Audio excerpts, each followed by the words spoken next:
मध्य प्रदेश के चुनावी रण में मायावती की एंट्री के साथ ही वहां का मुकाबला त्रिकोणीय हो चुका है, क्योंकि बीजेपी के खिलाफ लड़ रही कांग्रेस अब अपने सहयोगी दलों के साथ ही बीएसपी के निशाने पर है। साथ ही जिस जातीय जनगणना को कांग्रेस मुद्दा बना रही थी, उसी दांव में अब घिर चुकी है, क्योंकि मायावती ने कांग्रेस को जातीय जनगणना के मुद्दे पर आड़े हाथ लिया।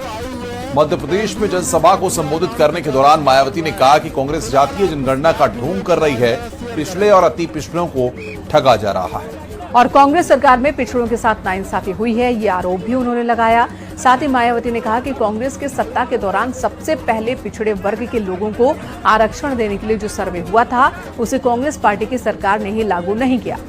उसके बाद मंडल कमीशन की रिपोर्ट को भी कांग्रेस सरकार ने लागू नहीं किया। अब वही पार्टी जातीय जनगणना की बात कर रही है। इसी पर दिखाते हैं आपको एक रिपोर्ट।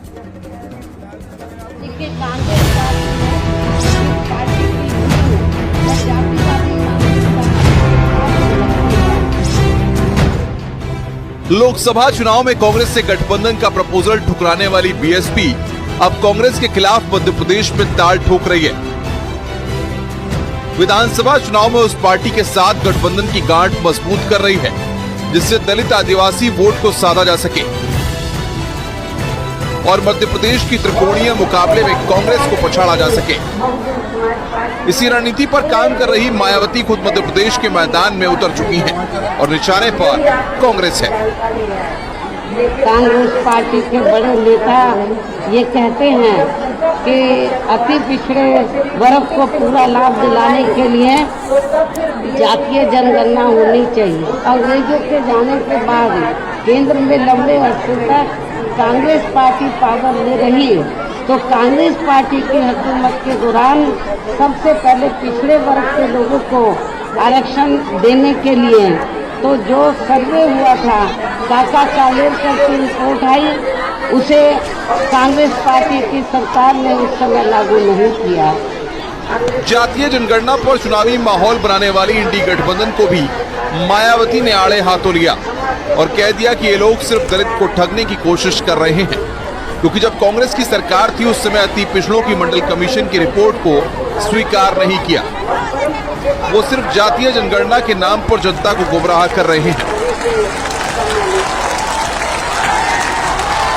तो जो कांग्रेस पार्टी अति पिछड़े वर्गों की मंडल कमीशन की रिपोर्ट को जिसने लागू नहीं किया, काका कालेलकर की रिपोर्ट को लागू नहीं किया, आज वो चुनाव के दौरान पिछड़े वर्गों की वोट लेने के लिए जो बड़ी बड़ी बातें कर रहे हैं जातीय जनगणना की, मेरे ख्याल आप लोगों को इनकी हवाई बातों से बहकावे में नहीं आना चाहिए। यानी मध्य प्रदेश की चुनावी रैली में कांग्रेस को जातीय जनगणना के वादे पर घेरने के साथ ही मायावती ने दलित और आदिवासियों को बड़ा संदेश दे दिया है।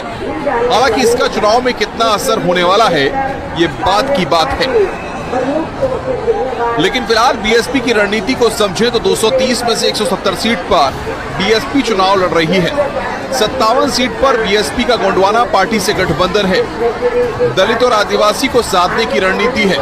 पिछले चुनाव में मिली 2 सीट के आंकड़े को बढ़ाने की तैयारी है। यानी मायावती की कोशिश इसमें चुनाव ज्यादा से ज्यादा सीटों पर जीत की है। साथ ही ये भी संदेश देने की कोशिश है कि कांग्रेस का जनाधार अब मध्य प्रदेश में भी खत्म हो रहा है।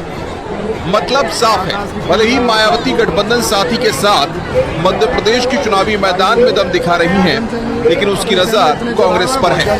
इसे चुनौती देने के लिए उन्होंने जातीय जनगणना के मुद्दे को चुनावी जुमला करार दिया है। इन्हें ये सुविधा मिली है, जिसका अब यहाँ जातिवादी विरोधी पार्टियों की सरकारें इन्हें पूरा लाभ नहीं दे पा रही हैं। इसके साथ ही श्री बीपी सिंह की सरकार में इन वर्गों के मसीहा परम पूज्य बाबा साहब डॉक्टर भीमराव अंबेडकर को भी यहाँ भारत रत्न की उपाधि से सम्मानित किया गया है, जिसके लिए वो हर प्रकार से पात्र भी थे, जो बहुत पहले ही इनको ये सम्मान मिल जाना चाहिए था। लेकिन कांग्रेस पार्टी ने ये सम्मान परम पूज्य बाबा साहब डॉक्टर अंबेडकर को देना उचित नहीं समझा और इतना देरी इसलिए हुई क्योंकि इसके लिए विशेषकर कांग्रेस पार्टी प्रमुख तौर से जिम्मेवार व कसूरवार भी है। इससे इन वर्गों के प्रति इस पार्टी की हीन व जातिवादी मानसिकता साफ झलकती है।